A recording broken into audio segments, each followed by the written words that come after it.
Welcome. Thank you for joining me. What I'd like to discuss and teach you today is all about our brain, our conscious and subconscious, how we receive information through our senses, how this translates into our perceptions, how we turn these perceptions into habits, and how we see the world around us.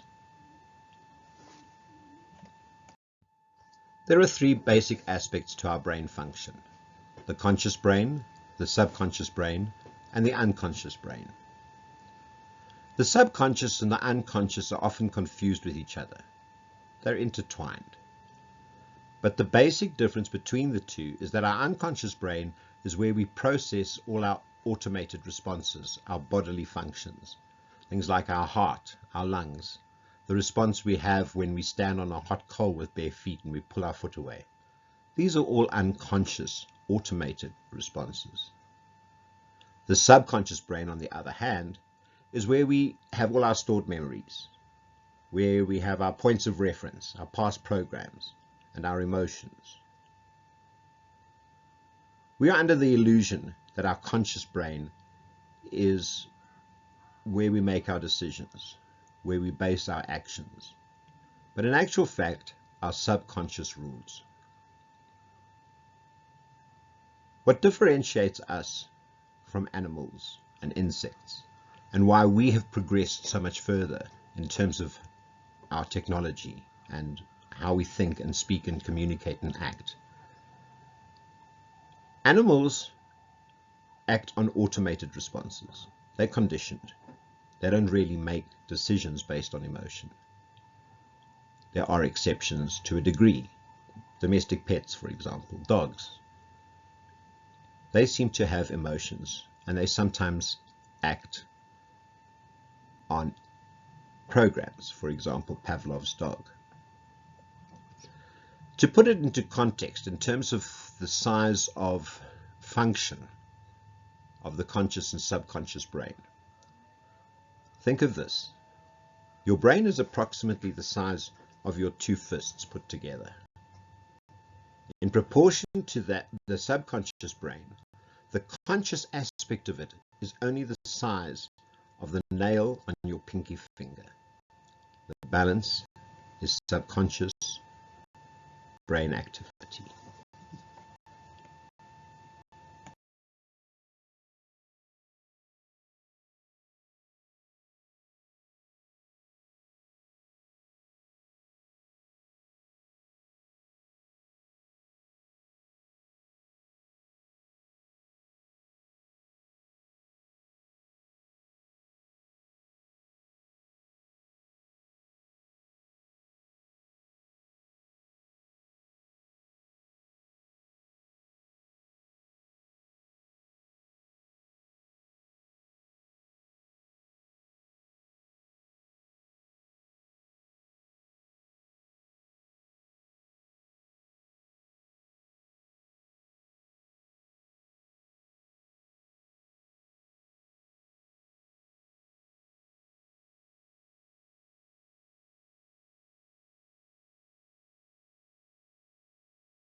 Let's put this into a bit of perspective.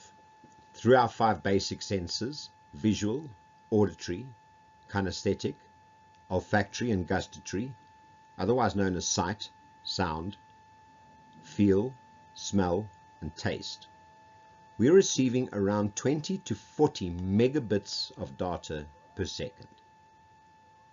Our conscious mind only processes between 5 to 9 bits per second. So imagine this. You have an old computer. Some of us can remember the first PCs available on the market. My first PC had 2 floppy drives. I had no idea how much RAM that was, but it was very basic. Now imagine we take a more recent hard drive and we attach it and try to run Windows, just Windows. What would happen? Information overload, right? In fact, even with modern day computers, the RAM in the computer cannot process everything in the hard drive at once. This is why we have RAM. Okay, so let's consider something called the RAS, the reticular activating system. The RAS is a part of the brain, pretty much where the spinal cord and the spinal nerves attach themselves to the brain, at the very base of the brain. It is kind of like the first port of call for all information entering the brain. This also could kind of be seen like RAM. This is not a neurological lecture, so I'm not going to go into more aspects of the brain and its function. But what this part of the brain does is that it takes all of the information coming from the nerves into the brain from the senses and decides what to do with it, where to send this information.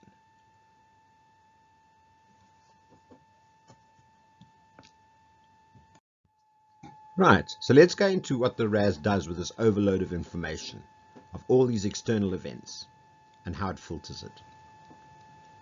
An external event or stimulus to any of the senses will enter our nervous system, and it is then filtered and will create our own internal representation of that information, which will affect our physiology and thus our behavior. How it filters it is through 3 processes.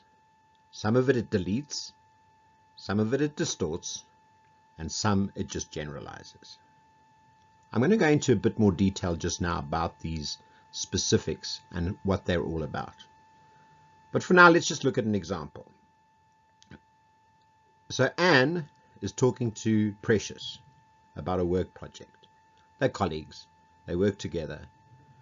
Around her, Precious hears all sorts of sounds in the office, and perhaps even the voice of a visitor that she doesn't recognize. She smells somebody's curry being warmed up in the kitchen nearby. She remembers she didn't bring lunch. She concentrates as best she can on Anne's communication. But in the process, some of the information is being deleted. Anne tries to go into a lot of detail, but misses some of the key points. She's also deleting. As she is speaking, Precious listens out for the key points and deletes what she considers as unimportant, even deleting some of the very important stuff. In this process, she makes an internal representation of what she hears. This will affect her state. She may be insulted by some insinuations that Jane makes, well, perceived insinuations. And this becomes evident in her physiology, her body posture, her eye movements. And this will result in Precious responding, perhaps not very well.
Okay, so let's look at deletion in a little bit more detail. Deletion, in fact, is understandable and in many respects unavoidable. For example, when you're driving your car, it would be impossible for you to take in every sight, every sound. If you did, you could very well have an accident. When we're talking about communication between two people, for example, deletion doesn't only occur by the person listening, but also the person talking. An example of this could be one person explaining something to you, like in the previous example that we gave, an event or an intended action. If you then reiterate and confirm your understanding of what that person says, they may very well say something like, no, that's not what I meant at all. Or you may ask questions and discover even though they said certain things, your RAS deleted some of the key points. Thus, you can have a whole cycle of miscommunication. One disadvantage of deletion is that sometimes one deletes the wrong things. In listening to someone, quite often we delete important messages. And likewise, when speaking, we may well delete important aspects that would help clarify to the other person the message we're trying to get across. As we grow and learn, we take various information, various data, various scenarios, and we keep these in our memories by putting them into boxes and giving them labels. This can be referred to as your pot of knowledge, the stuff you've learned throughout your experience. Some of this is distorted, and some distortions can be very useful. This also can give you wrong indications of what is being done or said. An example of this could be a husband taking his wife flowers. She might very well see this as a wonderful gesture and say, thank you, darling, these are wonderful.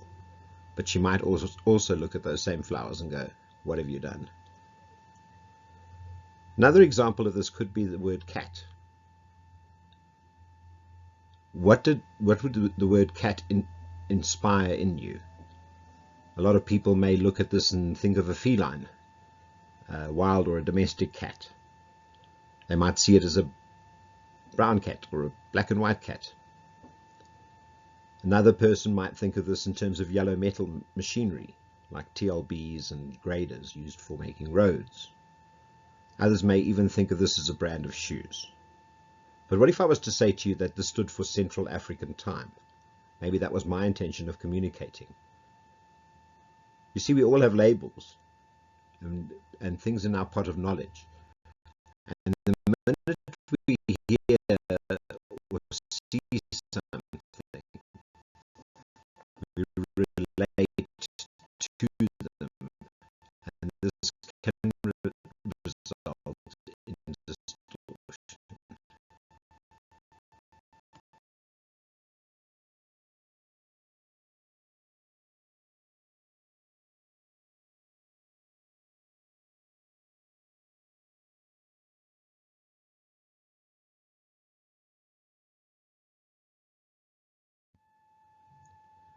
When we generalize, we see patterns and we expect the same results. As such, we make assumptions. I love this quote by Agatha Christie. I often wonder why the whole world is so prone to generalize. Generalizations are seldom, if ever, true and are usually utterly inaccurate. Generalization is also a way of us reducing and filtering information so that we don't specifically and consciously have to work the data out. We put things into boxes and put a label on them. For example, most doors work in a similar fashion, so we don't have to try and figure out how to open or close that door. Can you imagine if every time you used a keyboard on a laptop or on a tablet, you had to learn where the keys are? Generalization can therefore be useful, but it also can distort things and can also lead to assumptions that mean that we process information incorrectly.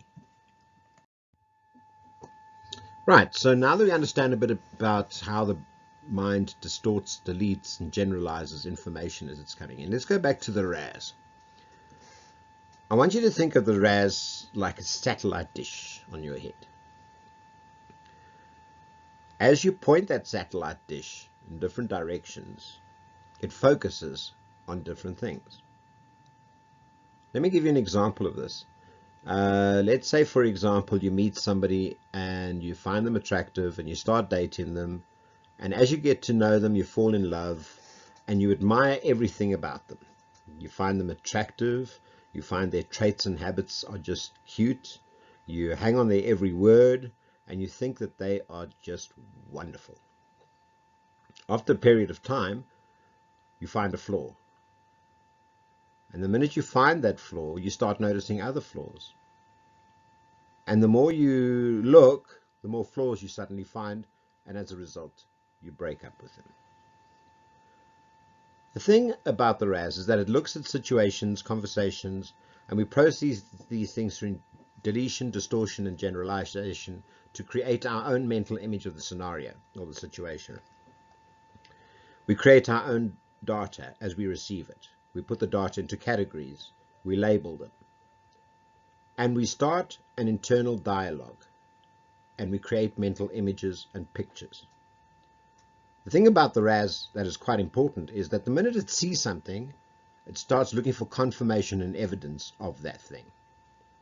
I love the saying of Henry Ford's where he says, if you think you can or you think you can't, you're correct. Let me give you another example. Let's say you've been driving a VW Jetta for some time. You then decide it's time to upgrade and you buy yourself an Audi A3 Sportback, a really nice one of those ones that's just your color and it's just beautiful. Suddenly, not only do you notice that there are more Audis on the road than you ever noticed before, but for the first time you see many Sportbacks. The fact is, there aren't suddenly 1,000 more of them on the road because everybody decided when you did that they also thought this was a great car. But because you're driving one, you look for confirmation and you see others because that's where your RAS is pointing. The significance of this understanding in ourselves or our circumstances, our attitudes and decisions, is that from a coaching point of view or from a trained practitioner's point of view, it is important to understand the RAS of the client. If the RAS of the client is pointing in a specific direction, you've got to talk from that client's point of view, from their part of knowledge. If you're looking at this from yourself, it's important for yourself to understand your RAS, your point of reference.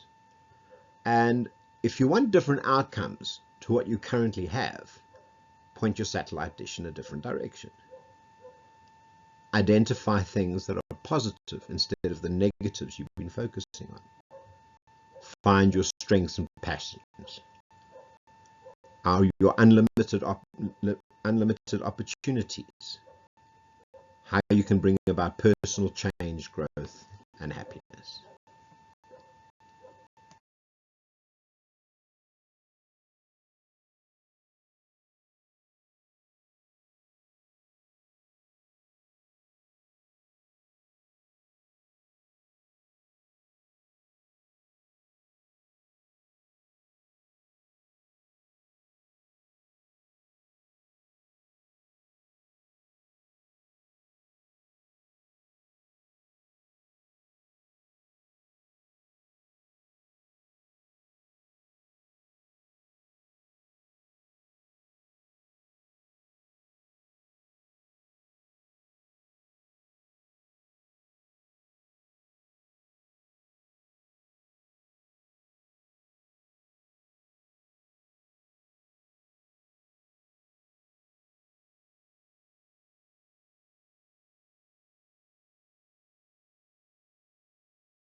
The theory that we've been learning is very much a part of neurolinguistic programming.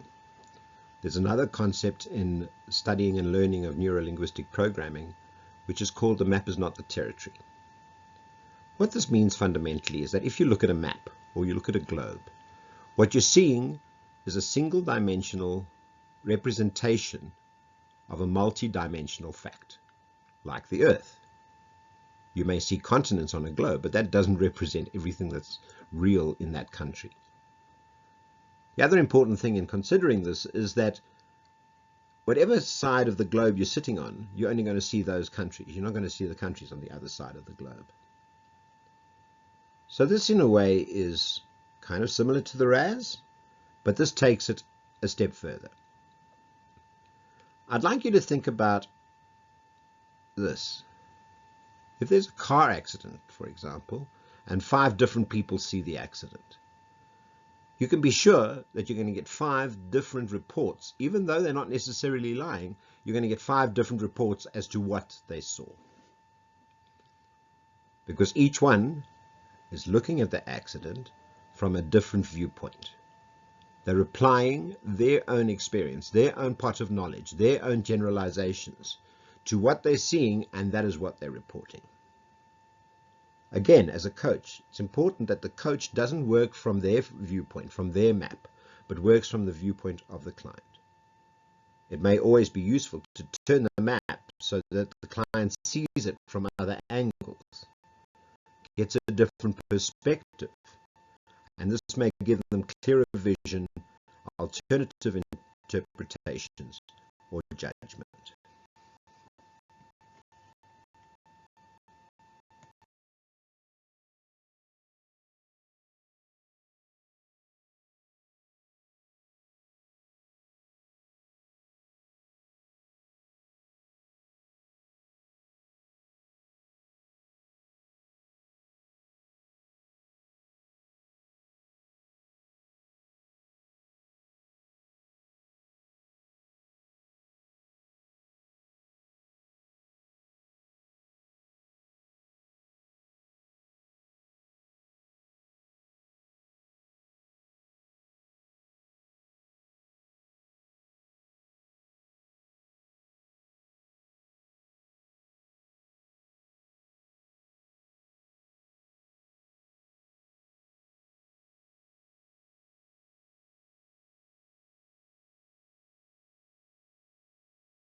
I've come to the end of my presentation.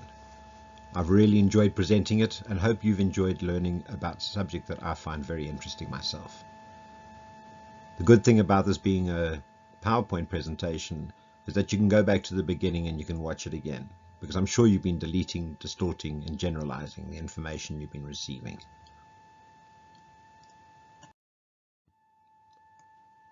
My name is Patrick.